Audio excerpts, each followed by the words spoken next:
Hey, friend. Wow, can you believe that summer is nearly over? One minute, I'm doubling down on spray tan so I'm not looking all pasty white in my shorts and sundresses. And the next minute, I'm getting a notification on my Starbucks app that fall drinks are back. What in the pumpkin latte is going on here? I don't know about you, but I'm getting ready to go on vacation this week. Yes, just 3 days away. And I cannot wait to not count calories or macros or steps and just eat, drink, and let my food flag fly. And that's what vacations are for, right? No stress, no pressure, no boundaries.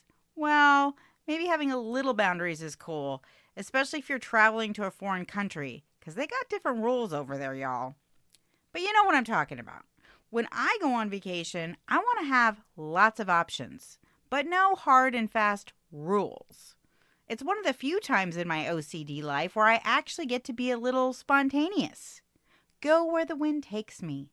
Experience new people, new cultures, and new foods and drinks. And that's cool. Except if you're like me and you're dealing with hormonal imbalance that's directly affected by what you eat and drink. Yes, all that overindulging on vacation, or even just during your regular old summer when you're celebrating like a holiday or a birthday or a graduation or anniversary just about every week, it can really take a toll on our health and our hormones. That's why today, in the final episode of my Hot Flash Summer Series, I am going to share with you 5 nutrition rules to help you rebalance your hormones and ease back into a healthy eating routine without feeling completely deprived. If you're like, hey, Monica, that's me. Now what do I do? This episode is for you. So take a quick potty break or grab something pumpkin-y, and I'll meet you back here to break it all down in less than 90 seconds. Welcome to Are You There Midlife? It's me, Monica. Hi, I'm Monica Topetti, wife, mom, health coach, and hormone imbalance survivor. And I'm on a mission to help women in midlife balance hormones naturally without drugs, doctors, or divorce. Are you tired of dealing with heavy, painful periods that look like a crime scene? Are you sick of struggling with anxiety, fatigue, or brain fog that... What was I just saying? Are you frustrated doing all the things to lose weight but still packing on pounds faster than a real housewife changes Birkins? Girl, you are in the right place. Join me each week as I spill the tea on what to expect in perimenopause and beyond. From IBS to insomnia, bloating to funky body odor, I'll unpack all the weird stuff happening inside our midlife bodies. Plus, give you the latest science and holistic solutions to manage it all. So ditch the Spanx and hop on board the Hot Mess Express. Let's do this. Hey, beautiful. Welcome back to the show. So as I mentioned before the intro, today's episode is the last in my Hot Flash Summer Series. Now, I am definitely a summer girl. I love the sun. I love hiking, I love taking long walks with my dogs, and pretty much doing anything in the water, like kayaking or SUPing. So I'm actually really sad to see summer end. But if I'm being honest, summer can also really be hard on hormones, as we've discussed all series long. Back in episode 23, the first episode of this 9-episode summer series, we talked about why hot temperatures can kick your hot flashes into full volcanic meltdown, and also how to prevent them, or at least cool them down. In episode 24, we talked about constipation, the effect on our hormones, not to mention our mood, and how to keep things moving. In episode 26, we talked about problem sleeping, from insomnia to waking up in the middle of the night, as well as some natural ways to get more Z's. In episode 27, we talked about summer onset seasonal affective disorder, or SAD. Yeah, it's a thing. as well as some helpful hacks for a better balanced mood. In episodes 29 and 30, we took a deep dive into alcohol's effect on our hormones, and I gave you a ton of healthy-ish drink ideas and tips. And then in episode 32, we talked about food guilt and some creative ways to make more mindful eating decisions while on vacation, or really any time of the year. Then last week in episode 33, I shared what you need to do when you're traveling, especially if you're flying, to stop your hormones from getting out of whack before you get to where you're going. If you missed any of these episodes, I'm going to link them in today's show notes, because even though summer is ending, it doesn't mean your perimenopause and menopause symptoms are ending. Sure, certain conditions like the heat, being out of your regular routine, longer days, and stress, even good stress like traveling, can worsen certain symptoms. But I still struggle with problems sleeping no matter what the date on the calendar is. And I can get a hot flash in a snowstorm. Not that it snows where I live, but you get where I'm going here, right? So be sure to listen or re-listen to these episodes for tips on dealing with common perimenopause and menopause symptoms any time of year. Okay, that takes us to today's episode, which is all about transitioning from "it's summer" or "I'm on vacation, I can eat, I can drink, I can do whatever I want" to "holy crap, where'd the summer go? I've had fun, but now I feel icky," or "I've gained 10 pounds," or both, and I've got to rein it in before the holidays are here. Don't panic. I've got your back. Like I said, I'm getting ready to go on vacation, and I don't want to be one big hormonal mess when I get back either. The key to hormone balance, whether it's planning ahead or pushing the reset button without turning into a hangry, moody motherfucker, is moderation. So if you've just come back home from vacation where you completely fell off the healthy eating wagon, or you're feeling the effects of a little too much summer fun and you're not quite done yet, this episode is for you. So grab a notepad and get ready to stir the tea on 5 nutrition tips to balance your hormones and reduce perimenopause or menopause symptoms after overindulging this summer.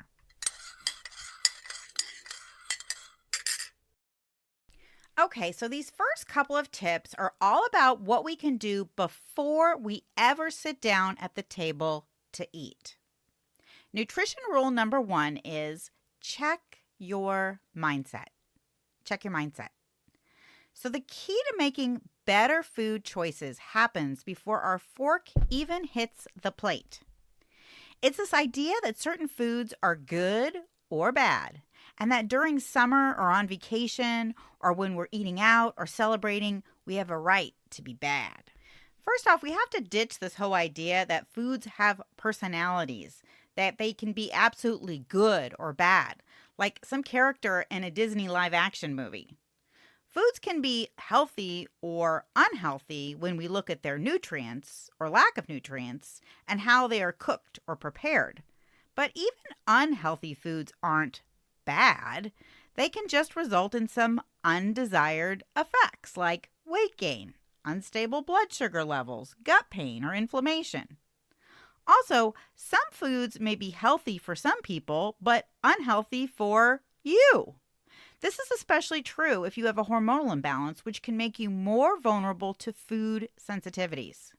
Now, I took a deep dive into this topic way back in episode 6, where I shared 10 so-called healthy foods that can actually have a negative effect on our hormones.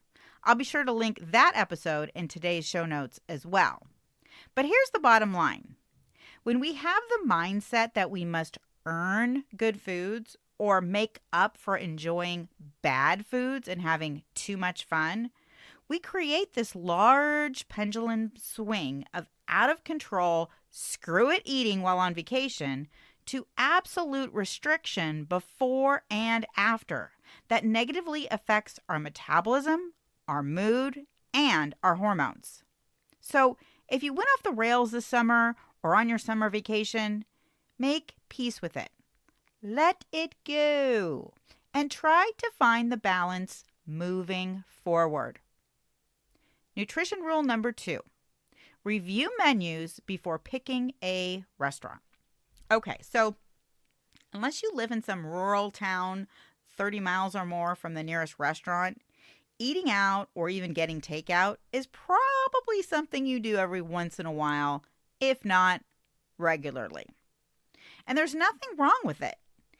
Now, it's true we don't 100% know what we're eating unless we're making it ourselves, but thanks to something called the Patient and Protection Affordable Care Act, restaurants with 20 or more locations are required to make their nutrition information accessible to customers, which means any major chain restaurant has its menu and nutritional information readily available online. Now, have you ever looked at the menu for one of your favorite restaurants? I mean, really looked at it, like the nutritional part.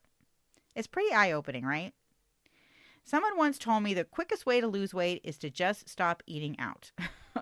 And if you looked at what's actually in the food we're ordering, you would understand why. And I'm not just talking about calories. I'm also talking about excess sugar and sodium and seed oils and hydrogenated fats. Okay, I know we're busy. We're working late. We're picking up the kids or grandkids from soccer practice. We've got no time to cook. Or maybe it's the weekend and we need a break. We're tired. Or it's date night. Or maybe we even have something fun or special to celebrate. It's all good. The point of this episode is not to kill your food buzz. It's to give you tips to help you find balance again, not feel guilty or deal with all of the hormonal symptoms of eating whatever, whenever you want causes. So let me just say this. When you look at a menu's nutritional information, look for the healthier options. Specifically, what should you be looking for?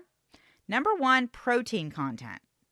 Aim for 20 grams or more per meal.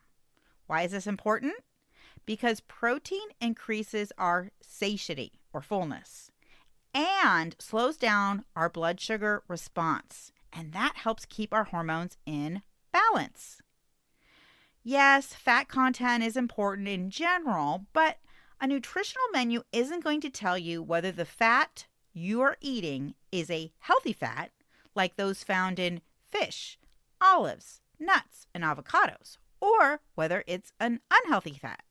So I'd rather have you choose something higher in fat, but with a good amount of protein than something that is low in fat and contains zero or very little protein at all. Secondly, I want you to look at the fiber content of your food or meal, if it's listed. Fiber and protein are our best friends when it comes to helping us feel full and preventing us from overindulging. If the fiber content isn't listed or you don't have access to a nutritional menu, for example, maybe you're eating at a small mom and pop restaurant or food truck, focus on foods that are naturally high in fiber, like fruits, vegetables, legumes, or grains, if you can tolerate them. And I'm talking about legumes and grains specifically. Because a lot of women with a hormonal imbalance can have a food sensitivity to certain grains or legumes. In fact, it's one of the first items I test on my feast diet when I'm working with a client one-on-one to balance her hormones naturally. Number 3, I want you to pay attention to the added sugar and sodium content on the food menu as well. Too much added sugar or sodium can really impact our hormones, especially our estrogen, progesterone, testosterone, and cortisol levels. And that can lead to a whole host of hormonal symptoms, from anxiety to zits and every other letter of the alphabet in between. Some of the sneakiest sources of added sugar at restaurants include condiments like ketchup, salad dressing, and barbecue sauce. For example, take Chick-fil-A. Now, all you Chick-fil-A fans out there, don't be coming for me. I'm just trying to give you an example. One packet of Chick-fil-A's dipping sauce contains 6 grams of sugar, not to mention 140 calories and 13 grams of fat. But what if you don't use just one packet? And well, who does?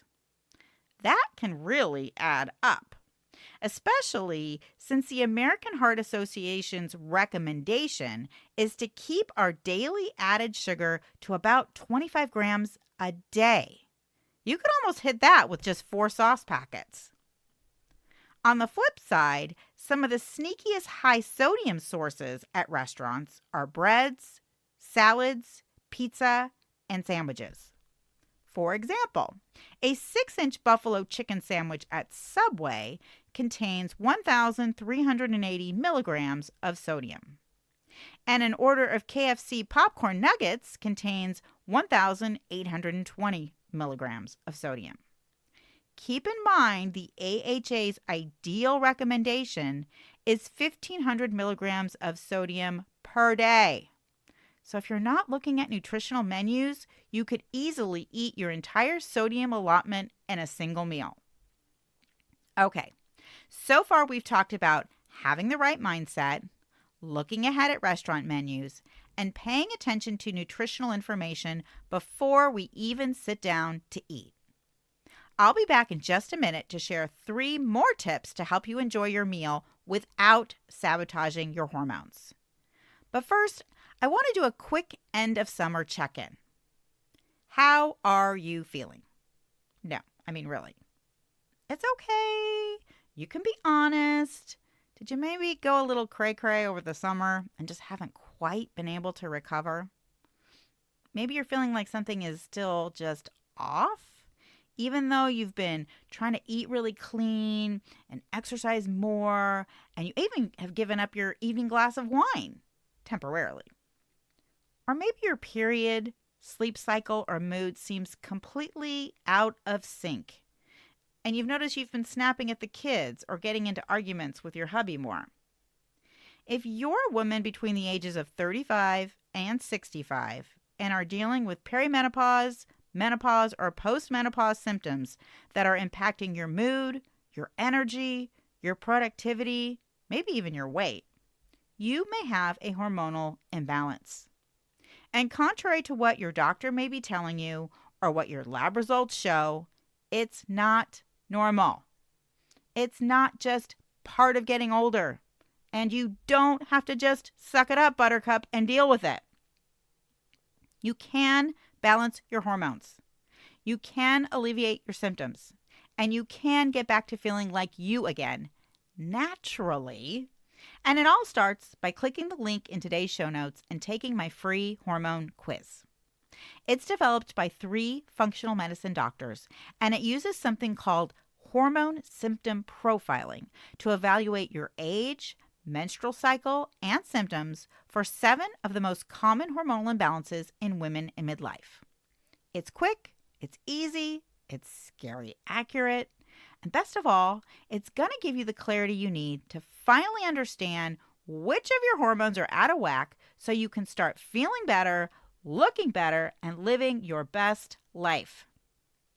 Okay, so these next few tips are all about what to do when you're seated at the table or you've pulled up to the takeout window and you're getting ready to order. Nutrition rule number 3 is practice portion control. When you are conscious of meal and drink sizes, it can be a lot easier to not overindulge. So for example, in the drive-thru lane, avoid supersizing anything. You don't need the large fries for an extra 30 cents. I don't care how much money you're saving or how much you tell yourself you'll give the extra fries to your kids or your husband. Just don't do it. So many of my clients, myself included, were taught to clean their plate by their parents. And no, I'm not actually referring to cleaning dishes here. So we give ourselves an imaginary gold star if we've made all gone. Turns out that wasn't such great health advice. Sorry, Mom and Dad. We have been conditioned, many of us, to eat even when we're not hungry, instead of tuning into our body's own hunger and satiety cues. Also, skip the drink. Soda never did anybody good. Sorry, not sorry. It has to be said. Fast food restaurants are making a killing on soft drinks. They're one of their biggest moneymakers. A large drink may only cost you a couple of bucks, but for restaurants, that can translate into a 90% profit margin, since each drink sold costs them less than a quarter to make. So skip the soda. Lastly, and I do this one all the time, order something for yourself off the kids' menu. The portion sizes are much smaller. The options are a lot more streamlined, meaning you won't have as many choices to tempt you and lead you astray. And hey, if you're into saving a few dollars, they're usually cheaper too. Just skip the strawberry milkshake. Now, when you're eating out at a restaurant, try skipping the entrees menu completely and just order off the appetizer menu. Then load up on some a la carte plates of veggies. The fiber in the vegetables is going to fill you up, so you'll still be able to savor the flavors of some of your favorite foods without consuming all the calories of a full-sized meal. Just be sure to opt for appetizers that aren't covered in breading or smothered in cheese or sauce. Which leads me to nutrition rule number 4. Order like a Sally. Do you remember that 80s rom-com When Harry Met Sally? Such a classic. One of my favorite scenes is when Sally and Harry are at a restaurant, and no, I'm not talking about that scene, although that's hysterical. I'm talking about the other restaurant scene when the waiter asks her for her order, and she's like, "I'd like the chef's salad, please, with the oil and vinegar on the side and the apple pie a la mode. But I'd like the pie heated. And I don't want the ice cream on top. I want it on the side. And I'd like strawberry instead of vanilla if you have it."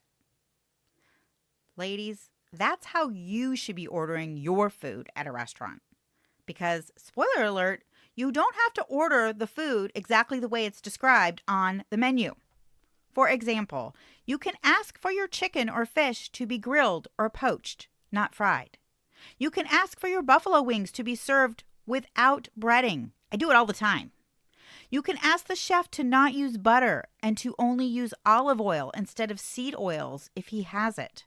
You can ask for sauces to be served on the side or for omelets to be made with egg whites only. No, your waiter or waitress won't be pissed off. No, the chef is not going to spit on your food. As long as you are courteous, ask questions about how something is prepared or make your requests when placing your order, and be accommodating and understanding if your dish doesn't arrive 100% to spec, unless, of course, you have a genuine food allergy or intolerance. People do this all the time. So many people these days have issues with gluten and dairy and shellfish and peanuts and FODMAPs and nightshades and you name it.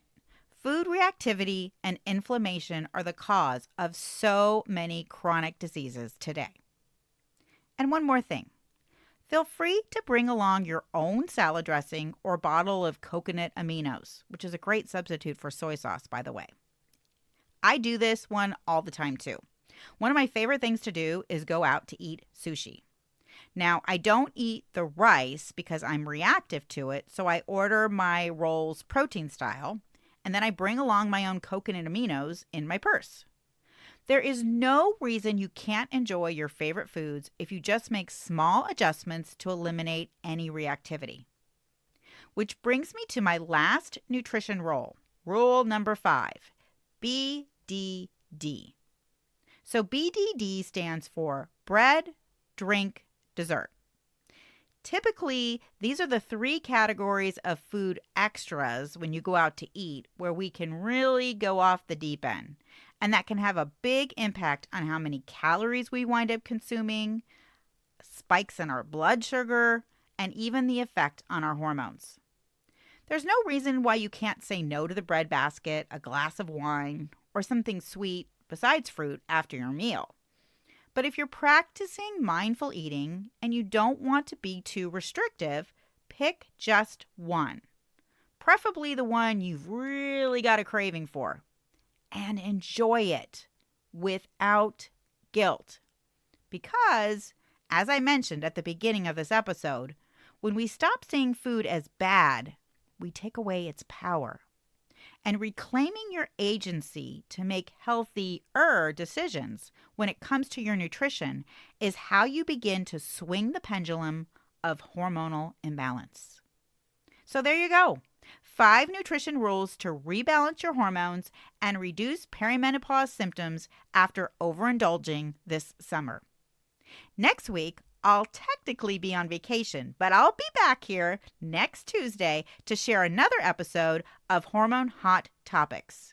Until then, hashtag farewell summer, hashtag soaking up the last bits, hashtag last hurrah. Hey friend, can I call you friend? Because I already feel like we're friends in my head. Did this podcast teach you something, make you laugh, or feel less like an alien? If so, I would be so incredibly grateful if you could take just 60 seconds to rate, review, and subscribe. That is the number one way you can thank me and support the show. Until next week, stay cool and keep away from sharp objects.